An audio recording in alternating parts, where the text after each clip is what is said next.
Good morning, everybody. Today we're talking all about fungus gnats, what they are, and what to do about them. Stick around.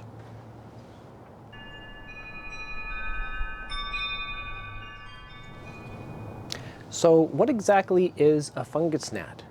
Well, fungus gnats are small, black flying insects that are really a nuisance, but not exactly harmful. Actually, the adults aren't really harmful, even to your plants.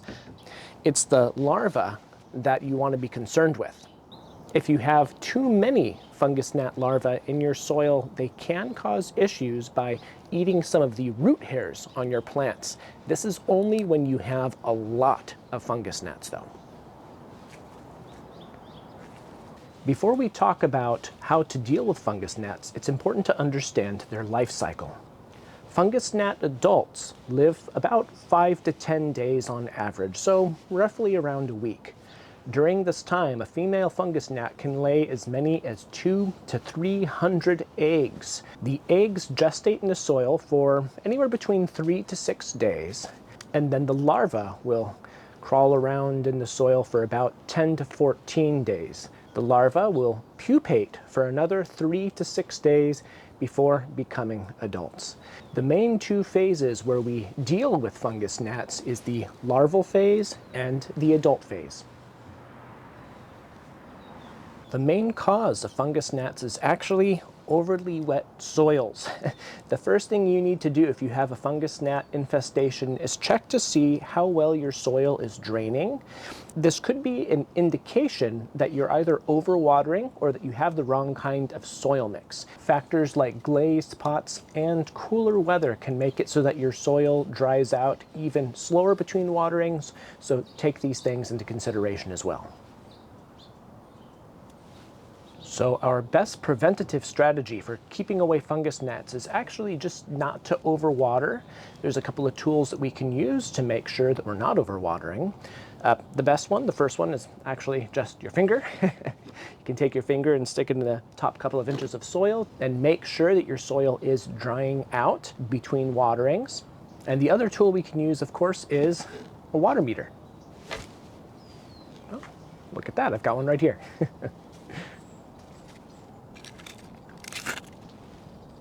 Now, interesting note, I just repotted this plant into a new soil mix yesterday, and the moisture meter is reading a 7 moist right now. The previous mix that was in this pot was registering as too wet for 4 days after watering this plant. That's actually how I found out that my soil mix was not right for this plant. It was staying wet too long, and that's when the fungus gnats showed up. And who planted those in the wrong mix, I wonder? Okay, little Ben, why the third degree? Now, my last tip for prevention is actually a part of monitoring. That's these little yellow sticky traps, which can be used to monitor for the adults. Every female we get rid of can potentially eliminate between 200 to 300 eggs and larvae. So yellow sticky traps can make a difference. Now, let's say you did get fungus gnats in your pot, in your plant, and now you want to do something about it. The one thing that I really recommend is actually this product, mosquito bits. This uses BTI, Bacillus thuringiensis israelensis. This is a bacteria that kills the larva of the fungus gnat. Now, using this product is fairly simple. You're just going to follow the instructions on the back to measure out the correct amount of mosquito bits. You're going to add some water and you're going to let it sit for at least 30 minutes. Water in your plants, repeat as needed. However, it is important to remember, do not overwater your plants to do extra applications of mosquito bits. Now, just remember when dealing with fungus gnats that we want to think of them in terms of their complete life cycle. This is the regenerative way to do things.